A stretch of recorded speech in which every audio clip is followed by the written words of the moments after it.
Assalamualaikum warahmatullahi wabarakatuh.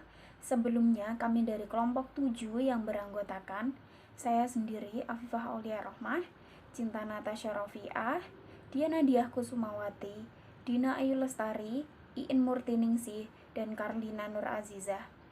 Pada kesempatan kali ini kami akan menyampaikan materi tentang prinsip gizi pada bayi, balita, dan anak sekolah.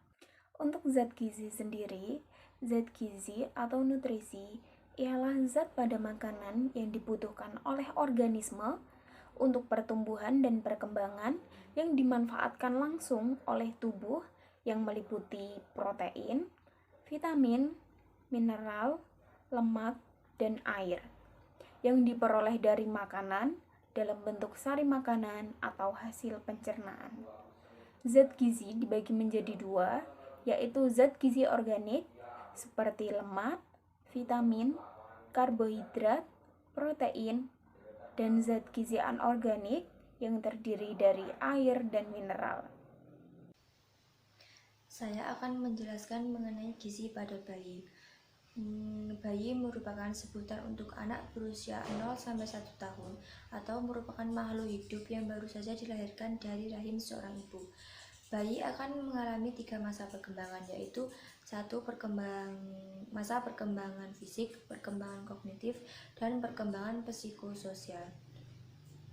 Separuh dari kehidupan pertama di masa bayi akan dipenuhi oleh seorang ibu melalui ASInya.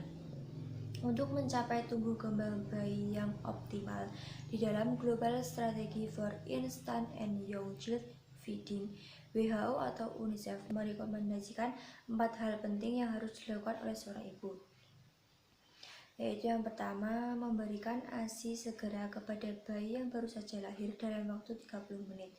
Yang kedua, memberikan ASI secara eksklusif kepada bayi hingga berusia 6 bulan. Yang ketiga, memberikan makanan pendamping ASI sejak bayi berusia 6 bulan hingga 24 bulan.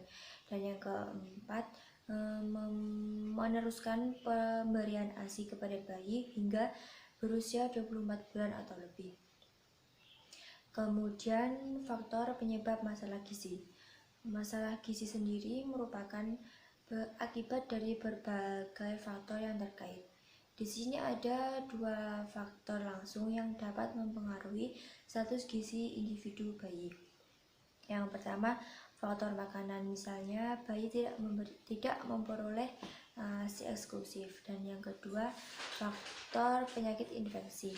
Faktor ini terkait pada imunisasi, kualitas lingkungan, dan perilaku hidup sehat. Dampak, kelebihan, dan kekurangan gizi. Kekurangan gizi disebabkan karena tubuh mengalami kekurangan satu atau lebih zat-zat esensial. Selain itu juga karena adanya ketidakseimbangan asupan zat-zat gizi, faktor penyakit pencernaan, absorpsi, dan penyakit infeksi. Dampak dari kekurangan gizi ini dapat menyebabkan beberapa penyakit, diantaranya obesitas, marasmus atau gizi buruk, seroftalmia atau kekurangan vitamin A, rakitis, kekurangan vitamin D, berat bayi baru lahir yang rendah, gangguan pertumbuhan, kurang energi kronis, dan gangguan pertahanan tubuh.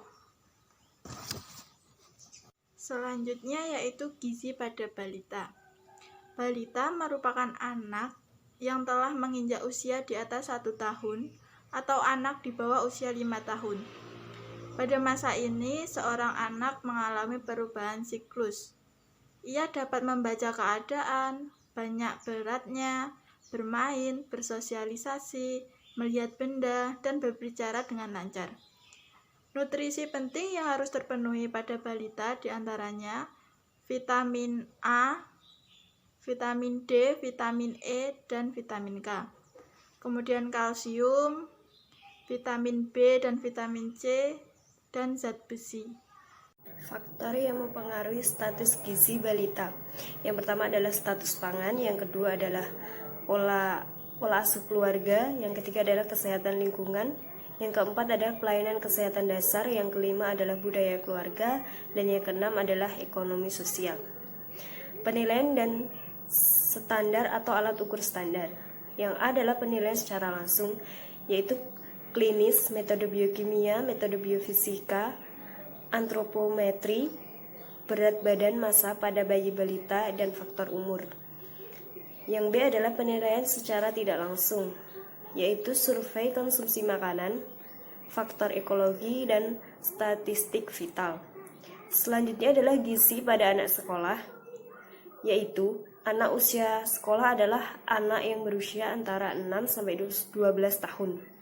Anak usia sekolah dapat dikategorikan dalam fase pra-remaja, yaitu usia 9-11 tahun untuk perempuan dan usia 10-12 tahun untuk laki-laki. Pada masa ini, anak akan mengalami perubahan dan perkembangan baik secara psikologi maupun kognitif. Klasifikasi anak sekolah. Yang pertama, siswa SD kelas rendah yang memiliki karakteristik. Yang pertama, adanya korelasi positif yang tinggi. Kedua, adanya kecenderungan memuji diri sendiri. Yang ketiga, tunduk pada peraturan-peraturan dan lain-lain.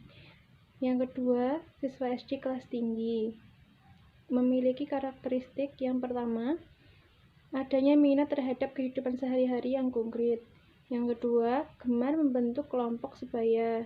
Yang ketiga, realistik, mempunyai rasa ingin tahu dan belajar. Kecukupan gizi anak sekolah lebih besar karena pertumbuhannya.